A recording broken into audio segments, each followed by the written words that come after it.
Now we are going to see Stern-Gulick experiment, or we can shortly call as SG experiment.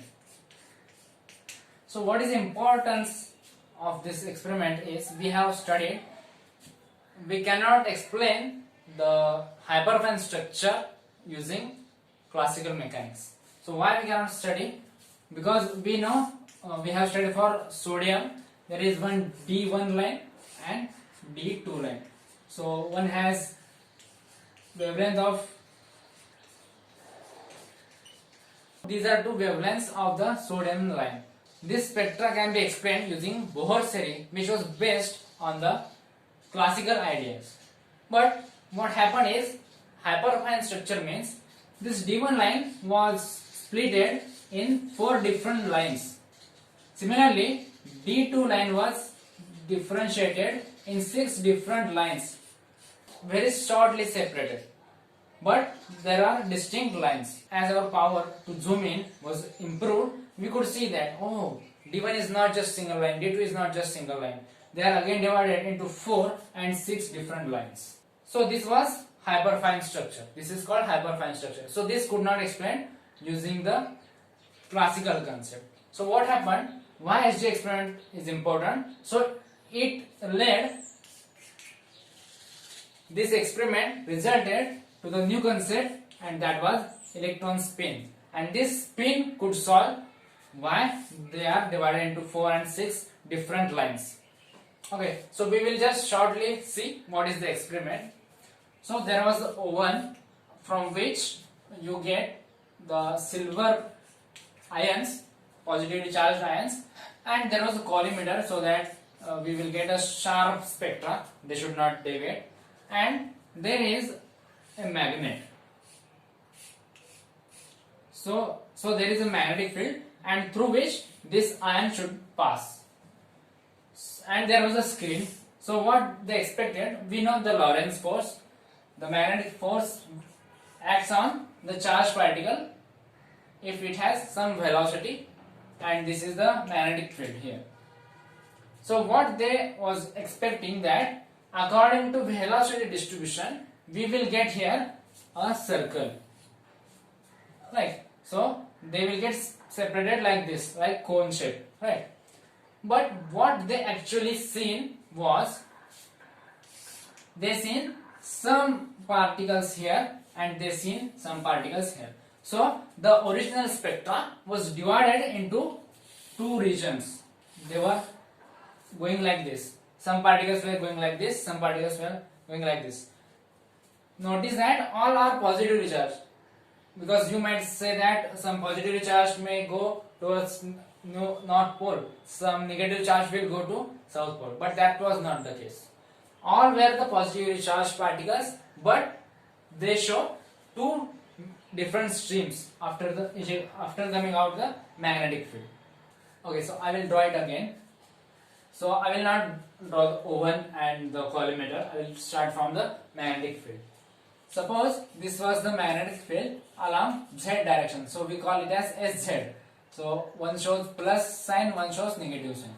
So when it goes up, it shows SZ plus, and if it goes down, it shows SZ minus.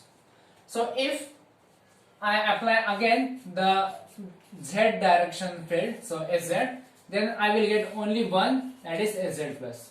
Here also if I apply along Z direction, it will just give me SZ minus, because there is no negative component here and there is no positive component here, so that is obvious.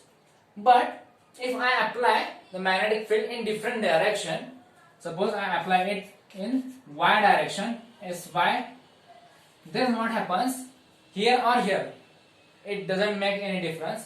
So half number of particle goes here, half number of particle goes here. We call this SY plus, SY minus. So why this gets splitted? So that was not known, and then they discovered that there is some intrinsic property of electron or any charge that it can be divided into 2 categories, and that is called spin. So one is called up spin and another is called down spin. So this plus sign shows up spin and negative sign shows down spin. So basically they have value of minus h cross by 2 and plus h cross by 2. So using the SG experiments result, we get this spin concept. There were only two values possible. So classically this was not possible because we can have any number of values and quantum mechanics gives the discreteness. So only these two values. There can be lot of values in between these values, but only these two values are valid for the spin of an electron or spin of a charged particle. The last point of your first topic is pair production.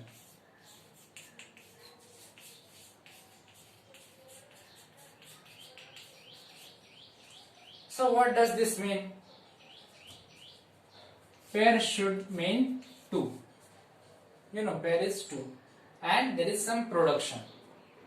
So the concept of antiparticle was first established by Paul Dirac in 1933 by Paul Dirac. So what is antiparticle? He derived term of antiparticle. So what is antiparticle? You know the particles, right? Electron, proton, neutron. Suppose we will take electron. So this is the particle, right? So what will be the antiparticle of this electron? That will be positron. Okay, so what positron means? This positron or anti-electron, we can say, has same mass of that of electron. It has same magnitude of the charge of that of electron, but the sign is opposite. So electrically they have opposite charges, but their values should be same, and we know what is that value: 1.6 into 10 to the power minus 19 coulomb.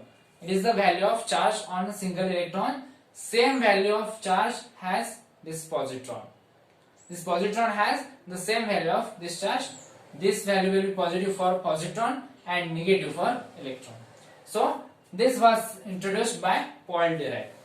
And then what scientists observed is the pair production is the phenomena from which the neutral photon or neutral boson in general, suppose this is a photon,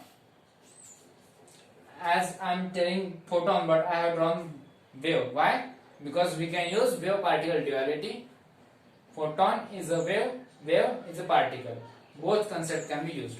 So this photon can give birth, I will say give birth to two particles having different charge, opposite charge. Oppositely charged particle, they must have same mass, all properties should be the same, but the charge will be opposite, right? Value of charge will be also be same. This phenomena is called pair production. The reverse process is also possible, and that is called annihilation.